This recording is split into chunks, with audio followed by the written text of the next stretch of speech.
Ladies and gentlemen, dear listeners, welcome to Radio Renaissance. I'm your host, Jared Taylor. With me is my indispensable co-host, none other than Paul Kersey. Today is September 11th, an important date. Anno Domini 2025, so we are more than 2 decades since those deranged Arabs flew those airplanes into the Twin Towers and into the Pentagon and into, what is it, Shankton, was it? Or Shankstown, Pennsylvania. In any case, we're not here to talk about that. We have plenty of other things to talk about. We'll begin, as we usually do, Mr. Kersey, with comments. One commenter writes in, please have that cop guest back on more often. That is Officer John Patterson, who, as I always describe him as a police officer, he's done it all. He's seen it all. Anything a cop has done, he's done it. Anything a cop has seen, he's seen it, and probably more. His last appearance, says our commenter, talking about the U.S. Marshals was fascinating. I had no idea the FBI are mostly desk clerks, and the National Guard are just there for show. I think most people don't know the politics of law enforcement. It's a breath of fresh air to get more insight on such a vast topic. And listening to him made me realize how much I miss Colin Flaherty. Don't we all miss Colin Flaherty? Boy, oh boy, a great man. At least he was not cut down by an assassin's bullet, but boy, he went too soon. Gosh, we miss Colin Flaherty. Now we have a dissonant point of view here. I disagree with Officer John Patterson. Well, actually, hold on real quick. I gotta jump in. Okay. Colin Flaherty unfortunately died of cancer. He wasn't killed by an assassin. No, he did not. That's what I say. He did not die of an assassin's bullet. Oh, did I say like it sounded like? Yeah, we've been talking. We did a podcast earlier on Charlie Kirk, and so I just had that on my mind. So sorry. Yes, I think everyone probably is thinking about Charlie Kirk, even at this moment. We'll be thinking of him for many days to come. But this fellow disagrees with Officer John Patterson. He says, okay, they may lack training in arrest procedures, but the police that work in the area can assist in processing any arrests they make. What if the police were in the area? They probably made the arrest.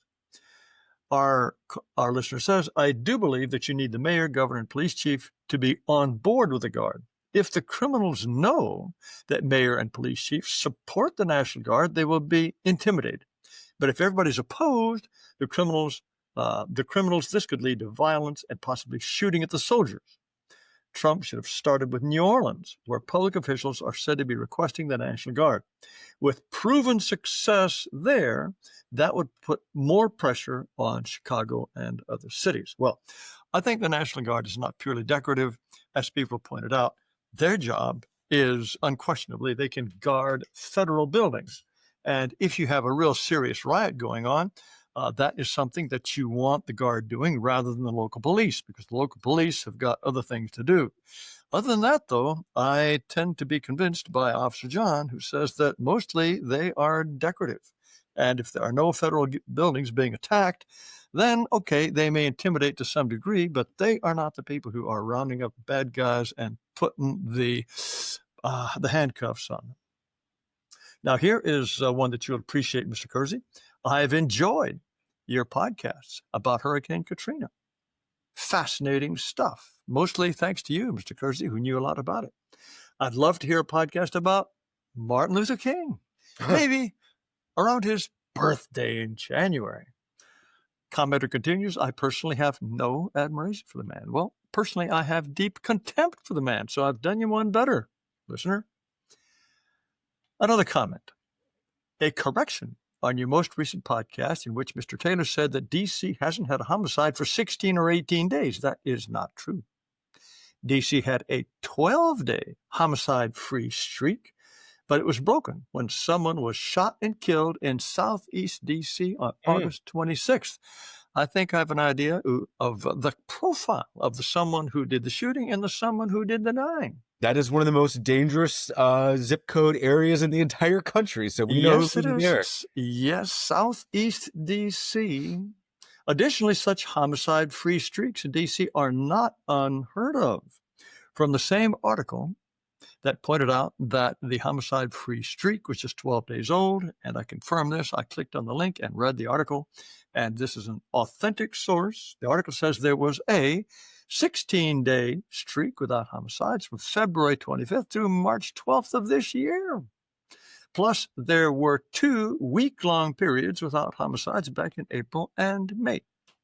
So, it's always tempting to believe your own baloney, and it is always good to be corrected when we end up believing our own baloney. So thank you very much, listener, for correcting that. I think that there were some other statistics that were way down. Was it carjacking, robbery? Various things were down. When you flood an area with police officers, certain things are less likely to happen. And perhaps a number of homicides were prevented too. But good to get our facts right. Another comment. I read an article recently that said the U.S. is projected to have its first year of net negative migration in 50 years.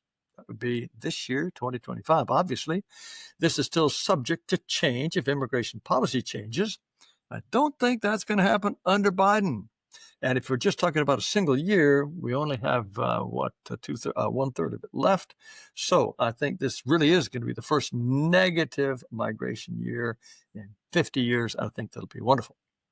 Listener says, I'm curious if recent developments have moved you on your long-held assertion that the United States, as a majority ethnically European nation, cannot endure. No, it has not moved me, unfortunately. Immigration could be cut to zero. There could be a certain substantial out-migration, but still the differential birth rates in which the non-whites are more prolific than whites, that dooms us to minority status. It is a question of later rather than sooner. And that is why I think the United States, as it's currently constituted within these borders, will eventually become, it'll take a while, but it'll eventually become Brazil. In the worst possible case, it would become more like South Africa or even Zimbabwe, long, long trend. We have to do something structurally to change this place into at least part of the current United States that is exclusively and permanently for us. Another comment, and this too was stimulated by the conversation you and I had, Mr. Kersey, about Hurricane Katrina. And this is quite, I love hearing these eyewitness observations. Our listener writes, I'm a New Orleans area native, and I stayed for Hurricane Katrina because my grandparents in their 80s refused to evacuate. We were in what's called the West Bank, located in Jefferson Parish, directly across the Mississippi from New Orleans, and we did not have any flooding. I walked to check on an older friend I knew had stayed about 2 miles away, and I saw a tire shop and a gas station being looted just one day after the storm passed. Now, those are necessities of life. You got to have tires. You can eat tires. If the New Orleans blacks, they eat tires. And so when they're starving, they'll go loot a tire shop. Put a little barbecue on it, right? That's right. Barbecue that's sauce. Right. A little Cajun sauce on it. And boy, they make good snacks. Cigarettes and alcohol were the hot commodities being looted at the gas station. Well, some people consider them necessities of life. There was also a Nissan dealership directly behind my grandparents' home, and almost every single vehicle was taken off the lot. I watched several groups of blacks come in 2 or 3 cars. They would all get out and then get an individual car off the lot. Now, I don't quite know how that works. Come in 2 or 3 cars. I mean, they tow them or did they hotwire them? I'm not quite sure how that worked, but they managed to get nearly all the cars off the lot. And further down, the same thing happened to other car dealerships. The Walmart near us had an 18-wheeler driven through the front door, looted, and destroyed so thoroughly it took almost 2 years to reopen. One last note. The West Bank was where people were trying to cross from New Orleans over the GNO Bridge and were met with gunfire over their head from our sheriff's office. Do you know what the GNO stands for? GNO Bridge. But you were talking about that. Yes, the sheriff's office quite legitimately decided, nope, you guys can stay on your side of the bridge. And here's a final coda. Someone had the bright idea of dropping off some people rescued with helicopters off near the main mall on our West Bank. Guess what happened? It was looted and completely burned down. Can you imagine that? You have been rescued by helicopter. You're probably on a rooftop somewhere. You've never had such a traumatic experience in your life. You drop down on a white part of town, and what do? You loot and you burn down local stores. Good grief, the local mall. Of course, none of this was in the latest Netflix documentary, which made No. everybody a victim of racism and other nonsensical rubbish. So there you go. Last comment. Now, I considered not reading this one. Mr. Taylor, in a recent video about Irina Zarutska, the Ukrainian, referred to Caitlin Strait, a white girl, age 17, who was murdered as part of road rage by a deranged black man. Yes, he was in mid-50s. What happened was this black guy, apparently utterly unprovoked, was brake checking the car that this girl, Caitlin Strait, she was a passenger, and driving very aggressively, erratically. And so the guy who was driving the car tried to get around him. And as he was going around, this black guy whips out a gun and shoots at the car, killing Caitlin Strait, age 17. Later on, this guy had the utter gall to say that they had shot at him first. There was no car anywhere in sight. This guy is being this is in its own way, I think, just as bad as what happened to Irina Zarutska. But there's no video of it. No hullabaloo has been made of it. We're going to talk about another killing that happened, and this happened just a few days after Irina was slashed to death. In any case, well, not a few days after, sir. It happened a few days after the video was released, which brought attention back to Irina's death, because Irina's death actually happened in August. The video made a bit. It was August 22nd is when it happened to her, and this, as I recall, this was 6 days later. Caitlin Strait was shot 6 days later. Nobody knows about her, but the commenter says a salient fact is she was heavily pregnant at the time, ultimately giving birth via post-mortem C-section to a living child, presumably, hopefully, a white child. Well, I didn't mention this because her partner, so to speak, I saw a photograph of him. He is not white. It's interesting. I had this feeling that was, without even just the way the story was going and how young she was. And it was just 17, wasn't married. I mean, she was a sweet looking girl. Now, she does not, the partner, so to speak, obviously not a husband, or I suspect they would use the word. He was not black. He looked like a very dark sort of Malaysian or some Amerindian, but he ain't a white man, so we ain't going to have a white child. So, enough for the comments. As I say, I was considering editing that one out, but in interests of full disclosure, I thought I would include it. Now, Mr. Kersey, we should talk about Irina Zarutska, but I hesitate to go into great detail about her because I made a video about her, and that covered a lot of ground. And I'm thinking perhaps I should just ask for... Now, you've had a chance to read the text of the video I made, have you not? I did. I thought it was quite good. I thought it's a story that Greg Hood and I'm sorry, I'm not going to say that name anymore. No. It's a story that my longtime friend Kevin Deanna and I discussed on View from the Right. And what do you have to add or subtract? As I say, I don't want to go over all these details. I'll just say this. Yes. For the longest time, when my late friend Colin Flaherty and I would text each other back and forth about the latest stories, I would always ask him, Colin, what's it going to take? Which one of these stories is going to do it? Because he and myself, we probably cataloged a couple hundred, more than that, over the years. Probably. And he said, big man, this stuff's been going on for a long time. White people can put up with a lot. And yes, it's astonishing what they can put up with. Exactly. And he said, but it's going to happen. And you've got to keep plugging away because you don't know which one it's going to be. Well, in this case, she was already a story before the video came out because she is an absolutely knockout gorgeous girl. Now, there are quite a number of photographs of her around. She's not someone who was camera shy, and you can understand. But some of her photographs just look absolute beauty queen quality. And let's face it, that makes a big difference. And this missing link looking sort of semi-simian guy who slashed her up, it is just a typical picture of opposites.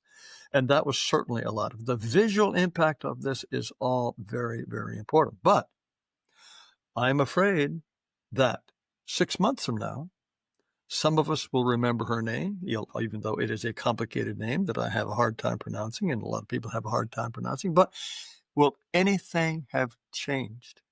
My guess is no. But what will have changed, or what could have changed, is that her death and those videos and all the horrifying images of her looking up at him as if she has seen the vampire himself coming her way, those images will last a long time in a lot of people's minds. For some people, this will be like that remarkable image of the black people cheering and whooping, looking at the TV and finding out that O.J. Simpson has been acquitted. I mean, you've circulated that photograph yourself. It's a mixed group, blacks and whites, and it's perfect. The whites are staring with complete disbelief. The blacks are cheering. They could not be happier that this black man gets away with, again, killing a beautiful white woman. That just made them happy as can be. Now, I think that at least in some way, Irina will have ratcheted up yet another segment of white people into important levels of racial consciousness. What do you think? Wow, that is such a great setup for the way to put this real quick. I woke up on Tuesday morning and I had about 15 texts from friends. It was 6:30 a.m. The phone is just pinging, and I thought someone was dead. And it turns out that the richest man on the planet, Elon Musk, had retweeted the Paul Kersey Twitter account, people were saying. And I was terrified because I had some pretty radical tweets, and I was thinking, oh, great, there's going to be a New York Times story about Elon Musk endorsing the American Colonization Society as the solution to our intractable problem. That would have been great. It would have been great. And Nothing to worry about. I think we're headed there. But the point is, he did retweet a story about Charleston slaying, where a guy had scores of prior arrests, and he murdered this other beautiful white co-ed. And I remember that story. So I just started retweeting a lot of those stories. But the fact that Elon, he's so hyper-focused on this right now. And he's going to be funding the painting of murals if they can find buildings across the country of Irina. And sir, the image that you laid out of Irina looking up and trying to shelter herself, as if saying, why is this happening to me? As if she's almost... Well, she's not even sheltering herself. Yeah. She's not even sheltering. She's clutching her face just in pure horror. It's hard to watch. What she's looking at is absolutely the face of wanton, primitive brutality. Well, it's the face of why Atlanta, Birmingham, Alabama, Jackson, Mississippi, Detroit, Baltimore, why they're majority black right now, why white people left. That's the face that's the face that drove the fear into white people that led to the Great Replacement in our major cities. And I would love to see that mural go up in Atlanta or Detroit or Chicago. And that's the one to put. It's like, hey, we're coming back, Let's see how long it would last without being defaced, huh? Anyway, put it up high. There are a couple of new developments in the Zarutska story, things that I had not covered. And the fact is the feds have stepped in. And DeCarlos DeJuan Brown Jr. has been federally charged with committing an act causing death on a mass transportation system. Mm-hmm. The feds have all of these catch-all laws.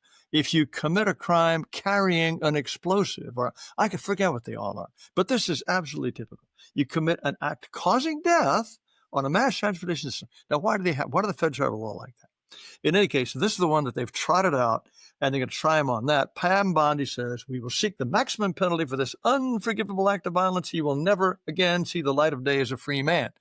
Well, it seems to me that it is not really kosher for a DA to prejudge the case 100% like that. And I'm sorry, although many people who saw that face of primitive horror wanted to see that guy dead immediately.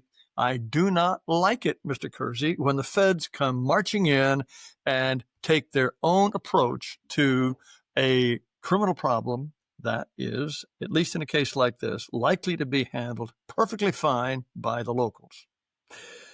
I mean, we've seen this happen so many times the other way around. The perfect example is, what was that? The guy who shot Trayvon Martin. George Zimmerman. George Zimmerman. He's found innocent in a state court, and the feds rush in and go after him. There were a couple of cases. Usually it works the other way. It is some case in which they are going to charge federal crimes to nail some white guy who somehow did not get nailed to the wall on state charges. This is double jeopardy in my book. I'm sorry. I am just as incensed at what happened to Irina as anybody else. But this guy, DeCarlos Brown, was just the tip of the iceberg. I mean, this guy should have been in jail. And it was this essentially all-black power structure. The magistrate judge who turned him loose, the woman who nominated her, the superior resident justice, the senior resident justice in the Mecklenburg court that appointed her, every one of them is black. They are black women, and they are blackety black, black, black. They are dedicated to equity. That's all they can talk about. Equity, equity, equity, diversity, diversity, diversity. And what does that equity mean in the criminal justice system? It boils down to letting black people walk free.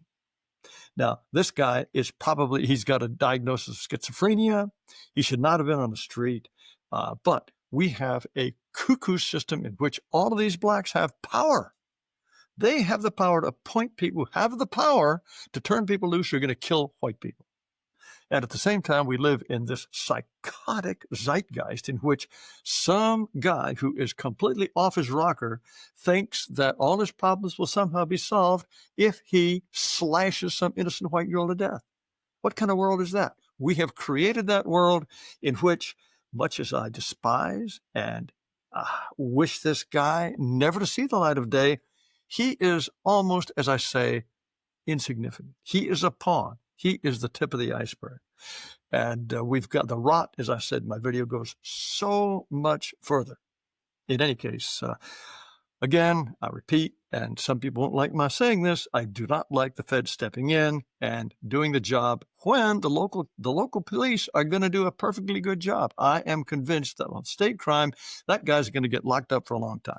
This is not like the complete failure in Washington, D.C. and local law enforcement, Los Angeles, Chicago. In any case, I've said my bit, and as I say, I suspect we will get a number of commenters who say, Taylor, going soft again.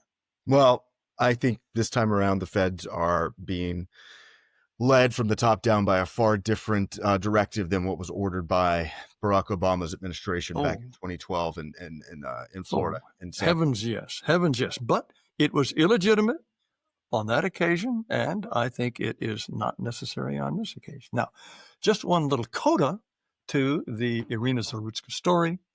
The Democrat congresswoman who represents Charlotte defended the city's cashless bail system.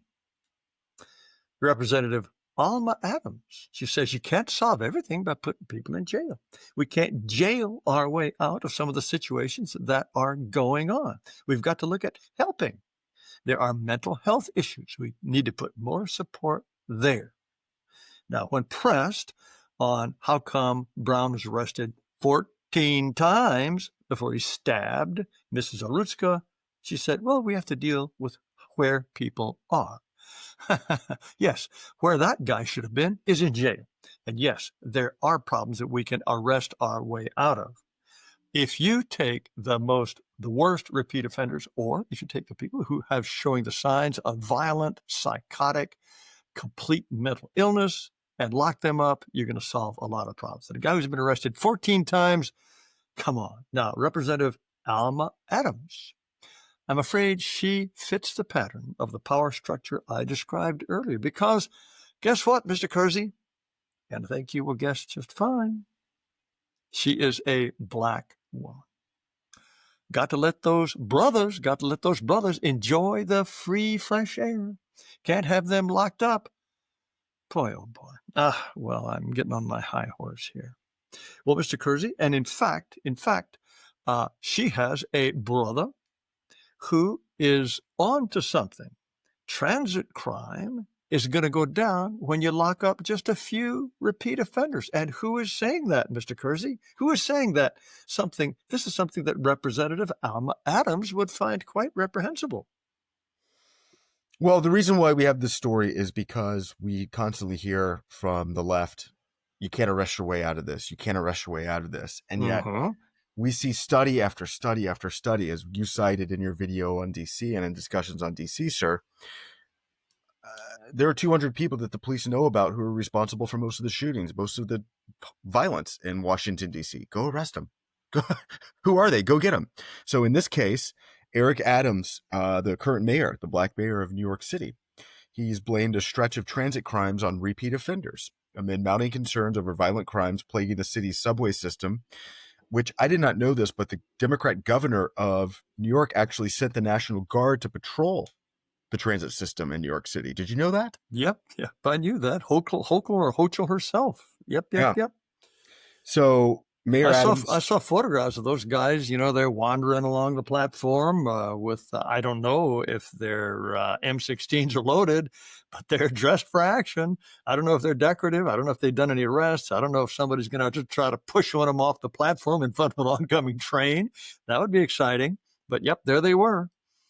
Well, Adams went on and he's talked a lot about this, because especially in light of what's all happening with the potential new Indian Muslim mayor of New York and all of his promises to basically get rid of undercover officers, get rid of the gang database. It's very important to know that the police know the people who are doing the crimes, and this could easily be dealt with.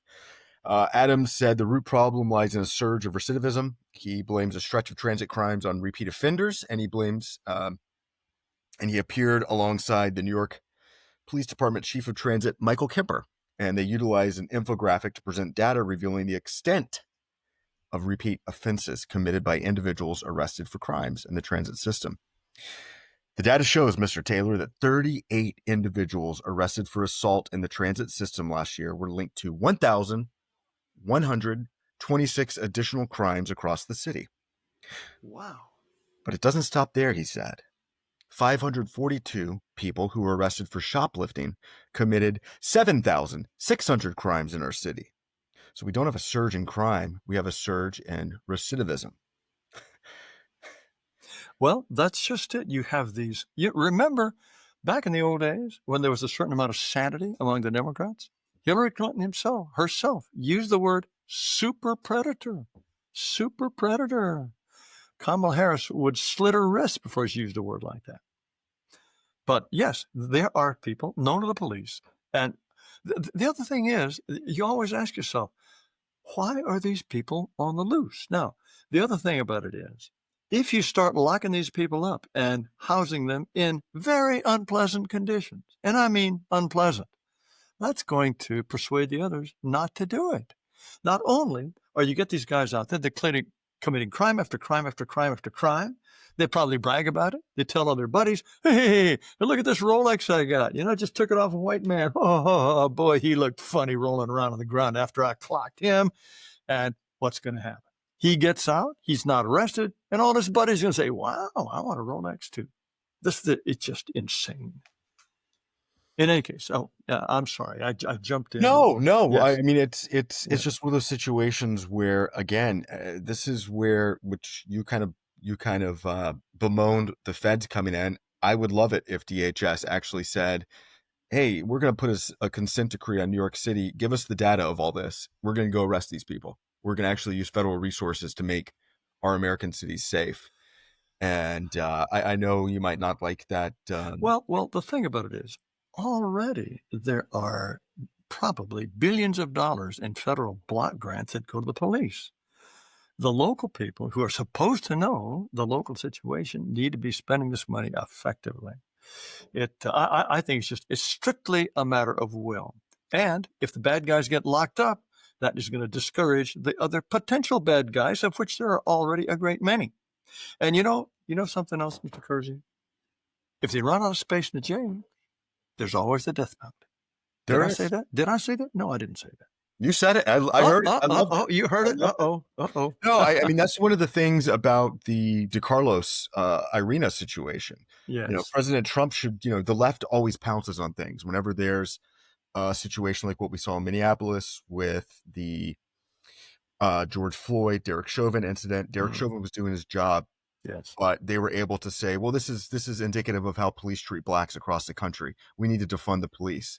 In this case, President Trump should say, there's a lot of people on death row right now. We need to take them out. They've been sentenced to death. Why have they been on death row for 20, 30, 40 years? yes, yes. I looked up the average death row time, and it's something like, I think, as I seem to recall, it was something on the order of 16 years. Mm. This is nuts. They get room and board, and they probably get all kind of psychological counseling. And 16 years. That's a lot of final meals they're getting every night before they. I mean, that's disgusting. Yes. And by the time a guy gets frizzled or he takes his last gasp of whatever gas they're using these days, everybody's forgotten about him. But if somebody commits a crime and the word gets out, let's say a month later, this guy has gone to his reward. I mean, there you have some kind of deterrent effect. But if people aren't killed until everybody's forgotten their names, that really reduces deterrent. But we got a lot to cover here, and let me see this. This is a story that I just read the headlines for, and I really wanted to get to the bottom of it. And so I did a little doping around, and this is about those hundreds of South Korean workers that were deported from Bryan County, Georgia, in a place called Ellabelle, because the U.S. authorities, ICE, had carried out an immigration raid at a battery factory. Now, we need battery factories, and this is what all the tariffs are all about. Hyundai Motor, that's the automobile company, and LG Energy Solutions, they're a battery company. They have gotten together on a joint venture to produce electric vehicle batteries. Well, I want them produced in the United States, but ICE raids the place and detains about 475 people, over 300 of whom were South Koreans. Now, videos showed some of these guys being shackled, hands, ankles, waists, in chain gangs, and this caused, as you can imagine, a very strong reaction in South Korea, where a lot of people were very humiliated and betrayed by what they saw as harsh treatment. Well, as it turns out, many of them were doing specialized short-term work, engineering, installation, setup, trying to get this factory going, which, according to some interpretations of the B-1 business visitor visa, they're allowed to do. Or sometimes that's part of the problem, which we have these insanely complicated visa system. Immigration is weird, but the B-1 business visitor visa doesn't usually permit paid labor, but it can be used under certain circumstances for technical or short-term specialist work. And so they had one interpretation. I imagine they were cutting corners. I imagine some of them knew that they weren't supposed to be working. But the point is, they are not going to go on welfare. They're not going to kill beautiful white ladies in the subway. They're going to go home. They're not going to be part of the great replacement. And I would argue, Mr. Kersey, and again, some of our Trump admirers will tell me, Taylor's getting soft. I think it was a big mistake to show up and chain them up and deport them. Well, the South Koreans were furious, of course, and the U.S. did agree to release over 300 of these South Koreans on what's called voluntary departure rather than formal deportation. It seems to me that's the least they could do. Voluntary departure is important because it has hardly any long-term penalties for reentry. So they voluntarily left, unlike the people who get booted for sure, and then they never can come back, or they can come back, 10 years later or something like that. And the Koreans sent a charter airplane to take them back to South Korea. Now, the South Koreans have said, hey, you keep doing this, and we're going to think twice about investing in U.S. manufacturing. I think that's a legitimate response.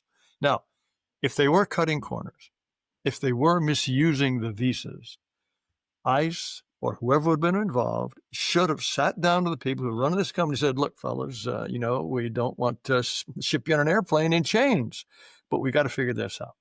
The South Koreans say that the visa and immigration system is not set up for the kind of work they need doing. Now, of course, the idea is we have American factories because we want Americans to have jobs, but I'm sure there's all kinds of specialized know-how, specialized equipment. These are two Korean companies getting together to build a factory in the United States. It can't be done without Korean know-how and Korean engineers. Probably a lot of them don't even speak much in the way of English.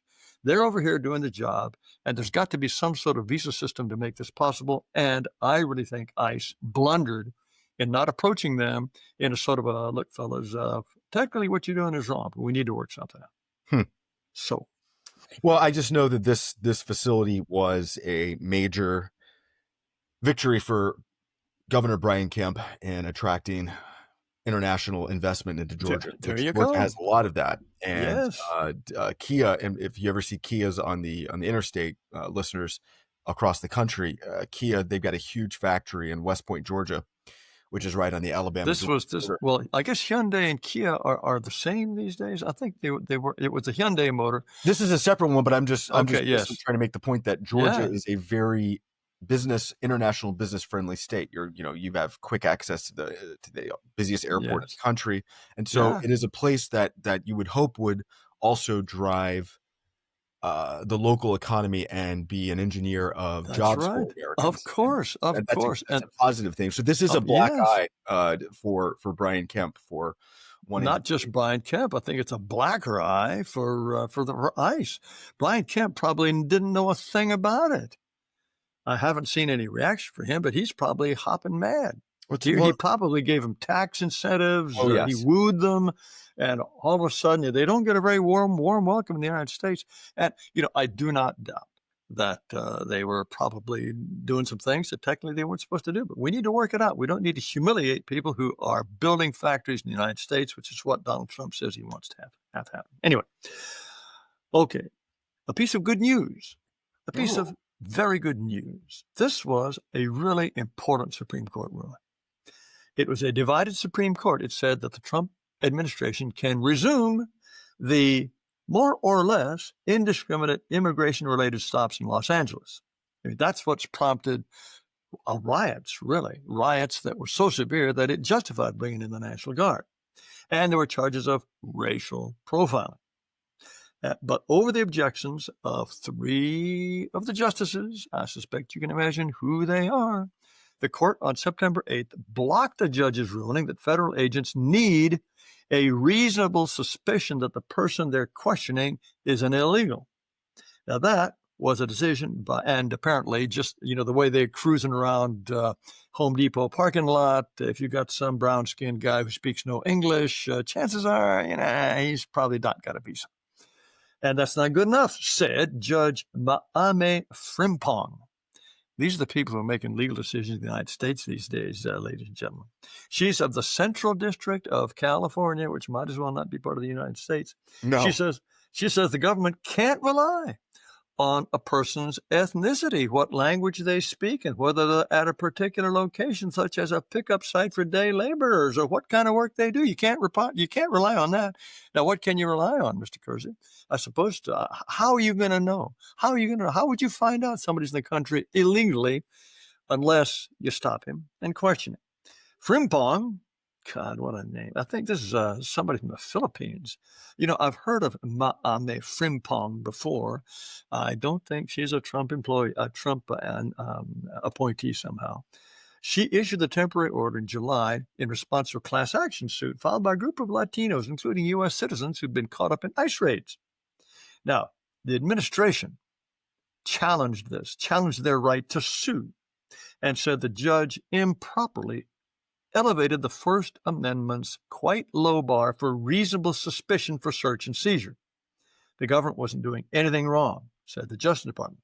In a region where a significant share of the people may be illegal, the Justice Department said, reasonable suspicion to stop suspected illegal aliens will necessarily encompass a reasonably broad profile. 100% true. The government figures about 10% of the population in parts of Southern and Central California is illegal. And that's why Los Angeles is the top enforcement priority. As I say, how else are you going to do it? How else are you going to figure it out? You're going to sneak into their houses and to see if they've got a U.S. passport? I just don't see how you're going to find out otherwise. Justice Sonia Sotomayor, she says we should not have to live in a country where the government can seize anyone who looks Latino, speaks Spanish, and appears to work a low-wage job. Now, if this were a Biden administration or Biden Supreme Court, that would have been the governing reason. Justice Brett Kavanaugh, on the other hand, wrote, though ethnicity alone can't be the basis for reasonable suspicion, it can be relevant when considered with other factors. Those circumstances taken together can constitute reasonable suspicion of illegal presence in the United States. And as everyone has been pointing out, if somebody gets stopped and can prove he's a U.S. citizen or otherwise lawfully in the country, they are promptly turned loose. Now, Attorney General Pam Bondi called this decision a massive victory. And in this case, if Donald Trump called it huge, that's not an exaggeration. Can you imagine if the Supreme Court had said, no, you've got to, wiretap them, or as I say, get a warrant to go snoop through their private documents. It'd be impossible to give these people a boot. Now, so yes, it's a massive victory. Phew, I was worried about that. I saw that case going through the courts, and I really breathed a sigh of relief. Immigrant rights activists, on the other hand, around the country plan to respond with protests in late September to show their anger. Well, mark your calendar, Mr. Kersey, late September. We'll see what they're up to. I think that would be a great opportunity for ICE raids. Agreed. Anyway, well, Mr. Kersey, I probably am going to take out my earbuds when you tell us this next story about Stonewall Jackson. But the truth, we must not turn our faces away from the truth. So, torture me. Well, we've talked about this upcoming exhibit in Los Angeles of all these monuments, primarily Confederate monuments, have been taken down over the past 10 years. You, of course, had a post go viral, sir, on X of the Valentine Museum and the Jefferson Davis statue in its fallen state that I took and sent over to you. And yes, had they go viral. I mean, that was one of my most successful tweets ever, and thanks entirely to a photograph taken by you, sir. It was hard to see. It was hard to see in person, sir, because I saw it many, many, many times standing proudly on Monument Avenue. And I only saw the statue we're going to talk about, the Stonewall Jackson statue that used to be in Charlottesville. I thought it was a breathtaking statue, and read a New York Times article about it. Unfortunately, it's behind a paywall, but I found a Substack. The author's name is Kevin M. Levine. He is the author of Searching for Black Confederates, which was published by the UNC Press. Keep dreaming. Yeah. He's going to be searching for a while, isn't he? Yes. Well, he published a Substack gloating, Mr. Taylor and dear listener, about the beheading of Stonewall Jackson. So let's roll the ugliness. Artist Carol Walker is using the decommissioned bronze equestrian statue of Confederate General Thomas Stonewall Jackson from Charlottesville, Virginia, as material for a new art installation. The work, titled Unmanned Drone 2023 to 2025, it's the centerpiece of a major exhibition in Los Angeles called Monuments. The Stonewall Jackson Monument, it was dedicated back in 1921. It was taken down by the city 100 years later, 4 years ago, 2021, after years of quote-unquote controversy. The Los Angeles nonprofit, The Brick, formerly Lax Art, acquired the monument. Now, this is some excerpts from the New York Times article that is behind a paywall. The New York Times wrote gushingly about Carol Walker. She made the work at a foundry in upstate New York. The first step in the process, she said, was a really kind of gruesome beheading of the Jackson figure that she said left her unsettled. I'm glad she was at least unsettled by the beheading. Well, She wasn't exulting, apparently, or at least she claimed she wasn't exulting. I'm a little bit surprised by her because Carol Walker is just a mess. Anti-white artist, slobbered over by all the art people. Anyway. she was probably left unsettled because it was a monument and not a person. Uh, and she was Yeah. probably unsatisfied was probably the word she was looking for. But no, sir, the article would continue. Though some people present applauded as the head came off, she said, I actually felt like it was such a violent act that I was really uncomfortable with it. But she felt there was no alternative. I knew that what I was going to do was going to involve not having the head in its right place. So again, Mr. Taylor, all these people who say this monument that was in a public place, it belongs in a museum and it can be looked upon there and studied. Well, this is going to be in a museum, but it's going to be gruesomely decorated to the current tastes of Black artists. I mean, think back a couple years ago. I remember texting you when the New York Times published the story of what happened to the Robert E. Lee Monument in Charlottesville. Yeah. Melted it down, and just how gruesome that photo was. I think that's the right word. It was macabre. It was it was almost as if forces beyond our control were unleashed on the world, because a lot's changed since then, since they melted down the Robert E. Lee face from that monument. Well, that's true. But the trouble is, those monuments have not gone back up. And well, I guess the only one is the Confederate Reconciliation Monument that's going to go back in Arlington Cemetery. Well, and we also know that there's a statue to Albert Pike, Confederate general, that will go back up in D.C. Right. So, but the Substack goes on to say the artist chose not to visit Charlottesville to study the sculpture's past or present or recent context. Rather, she decided to treat its theme as a symbol of the pervasive ideology of the lost cause across the South. The efforts to justify the Confederacy as honorable long after the Civil War, and to focus on the object itself as a formal challenge. Well, Mr. Taylor, it's funny just reading that the Civil War ended in 1865, so the monument went up in 56 years later in 1921. The Robert E. Lee statue in Richmond, that went up in 1890. This isn't that long after the Civil War, actually. No? At all. But anyways, this was basically mine now, she said. My found object, recalling her reaction when she encountered the statue in a warehouse in Newark. It's funny to think that Newark is now a 9% white city, and there's a monument of George Floyd in front of City Hall there. Well, now the monument of Stonewall was taken from Charlottesville to Newark, New Jersey? Newark, New Jersey. That's where her I guess where her studio is. Good grief. I wonder how in heaven's name that happened. Anyway, it's all disgusting. She resolved to treat it as an object to be played with and contended with and wrestled with as an artist. So cut its head off. Great. Yeah. Yeah. She reconfigured the statue's bronze into its distorted new form, creating what has been described as a melted mutant grotesque. She called the new sculpture a Frankenstein monster of itself and a ghostly apparition. Apparition. I'm sorry. Apparition. I didn't see the eye there. Apparition. It's always there, Mr. Kersey. It's always there. I'm just trying to excuse my just awful faux pas and make it sound funny. That's all right. It's ghostly apparition. The artist has transformed the object's original intent, subverting its heroic lost cause narrative.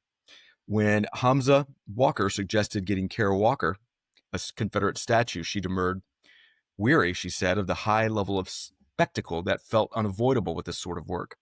I've done monuments, she recalled. Please don't make me sing. But faced with the Jackson statue, she relented, intrigued by the artistic potential of transforming it into Frankenstein's monster itself. There's something very satisfying working with this material, the object itself. Well, Dr. Frankenstein, when he created the modern Prometheus, he had no idea what he was unleashing on the world. So perhaps she doesn't either. Well, it's just so repulsive to me. You get these black people who hate white people, and they take a statue of a great man of whom she is unworthy to tie the laces on his shoes, and she turns this statue into a Frankenstein monster of a great Southern man. This is enough to just make you rend your clothes and spend your life in sackcloth and ashes. This Well, just, you've told a story before, and I think it warrants being retold quickly, of what happened when the Stonewall Jackson Monument on Monument Avenue was unveiled. well, yes, that is a very moving story. That was at a time when there were still many Confederate veterans, and there was this great crowd of people right there in Richmond. The statue is unveiled. They have great rousing speeches. Night begins to fall, and some of the veterans start rolling out bedrolls right there on the ground by the statue. And some of the townsmen come along and say, "Oh, you're not going to sleep on the ground here, for heaven's sake! I got a spare bedroom. Come on." They said, "Nope, we just want to bunk out one more night with the general." Very moving story. Bunk out with the general again. Well, I'm not looking forward, but I do plan to go see this museum and to see all of what they've done to. They got the Calhoun statue, I believe, from, or at least part of the pedestal that was demolished from Charleston. We know they have the Matthew Fontaine Maury statue from Monument Avenue in Richmond. They've got the Jefferson Davis. And they're going to unveil, I believe, what they've turned the Robert E. Lee statue into. That was in Charlottesville. Oh, good Lord. Yes. Who knows what that is? Have you seen a photograph of that by any chance? Of it melted down? Yeah. Well, I've seen it melted down, but I have no idea what they've turned it into. No, that's actually going to be one of the main exhibits that they debut without any fanfare. Sure. Right now, they're just celebrating this. I mean, this is the second article in the New York Times where they've just basically, they're just people. Yes. Mr. Kersey, come the Jubilee, and we decide what to do with the statues of Martin Luther King that are all around. I'm not sure whether we would leave them or whether we would take them down, but I would like to think that white people would not mutilate them, make fun of them, cover them with graffiti or whatever it is. I would like to think that we would not do that. Maybe I'm wrong, but this just seems like such low, mean-spirited, disgusting behavior. Well, they'd need to be an exhibit of that era where our progress was impeded by our desire stupidity, by our desire to disprove nature, and that's a good way of putting it. This belief that we could run a society based on egalitarian dreams, and we'd all have caviar wishes granted, and in turn, I think we know what's happened. And the article would go on real quick. She said she developed her concept after she absorbed a book I've never read, I've never heard of, Stonewall Jackson, The Black Man's Friend, a 2006 apologia that presents the Confederate general as a Christian evangelizer who dislikes slavery but defended it as part of divine law, part subordinate to the cause of states' rights. To Walker, the book exemplified the layers of delusion in lost cause ideology. That's not delusion at all. He was famous for leading Black people in prayer. In his will, he set aside a considerable amount of money for a church building for Blacks, slaves, and free. This is not a delusion. He genuinely thought that the white man and the Black man were brothers. White man was the elder brother and took responsibility for treating him properly and to make sure that the Black brother goes to heaven. And so you make sure that he is Christian just as you are. That's not delusion. That's one of the harder parts to slog through in the movie Gods and Generals, actually, that came out. If you remember, there are a number I remember. There's this scene of Stonewall praying with the Black boys. Yeah. There's nothing wrong with that. There's nothing wrong with that. It's just, there's a lot of that in the movie, and you're just like, wow, this movie's Ron Maxwell's film. This is, okay, this is a long film. Let's get on, okay. That was an important part of understanding Stonewall Jackson. I know it was. And it's something that Walker admitted she found charming, this book, she said, bitingly. Okay. Most revealing, though, she said, was the story of Little Sorrel, which became an object of fetishistic attention from the Civil War. Stabled at the Confederate soldiers' home in Richmond, the horse was brought out for fairs and veterans events. where people would pull tufts of its mane as keepsakes, even as it grew old and arthritic, eventually requiring a hoist to raise it to its feet. Oh, dear. After it died from an inevitable fall, breaking its back, it was taxidermied. In the equine energy of Unmanned Drone, Walker has channeled ultimately her sympathy for the animal's plight, almost subsuming Jackson in the process. Her research, she added, had her delving into equine anatomy and primers on how horses are butchered. I almost don't want to see this now the more I read about it. This monument, what she turned it into. This is just sick stuff. She chose the name Unnamed Drone because it seemed fitting somehow as a weapon of war. The title suggests the detached, remote nature of modern warfare, contrasting it with the romanticized grandeur of the Confederate monument. In addition, the artist created 3 related works from sections of the granite pedestal on which the statue once stood. These pieces feature drawn silhouettes and sandblasted stars, presenting a different reinterpretation of the monument's original stone. Oh, boy, I can't wait. I just can't wait. Well, you know, Mr. Kersey, I am often accused of a certain sentimental view of our opponents. I don't even like to call them enemies, especially when they are people of the same race. But you quoted something in a discussion we had earlier today that I've been musing on, and have found these statistics yet again. And as you pointed out, they are very disturbing. Apparently, 48% of liberals say it would be at least somewhat justified to murder Elon Musk. Mm-hmm. I bet Kara Walker is one of them. Mm-hmm. 55% said the same about Donald Trump. And remember, polls show only what people are prepared to say over the phone to a complete stranger. I bet the percentage of these self-identifying liberals who, in their heart of hearts, would be delighted if Musk or Trump were to be murdered could be much higher. I mean, these are very difficult numbers to deal with. Now, I would like to see the whole poll, what the other possibilities were, somewhat justified. This is very spooky stuff, but those are the kinds of people that we are dealing with. And I know it's always been my idea that our wayward white brothers and sisters are to be reproved, but brought back to our bosoms with love. And I still believe that, but it makes it mighty, mighty hard when some of them talk this way. And for those who don't know what study we're talking about, that was from Rutgers University's Network Contagion Research Institute. That was published in April. Sir, I would venture to guess that those numbers might have risen 10% since then. I wonder. Well, I wonder if they went up or down after what happened to Charlie Kirk. 10% up after Charlie. We talked about Charlie Kirk, and that podcast will be up, and we encourage all of you to listen to our thoughts on Charlie Kirk and his legacy and just this terrible assassination. But I would, based on what you're seeing today with the outpouring of people posting on Facebook, people who work in your communities, doctors, lawyers, healthcare professionals, teachers, flight attendants, pilots. Well, Chris Rufo had an amazing tweet about that. And I tweeted at him, hey, when the USSR fell, it was pretty shocking to see how many people were informants and worked with the Stasi in East Germany. Well, so you're talking about people who are just celebrating, happy as can be that Kirk was killed. You're talking about that? Oh, yes, sir. And they're posting it on their own Facebook pages, on their TikToks, on their Instagrams. And they're not all, as I said before, people with orange hair and 5 nose rings.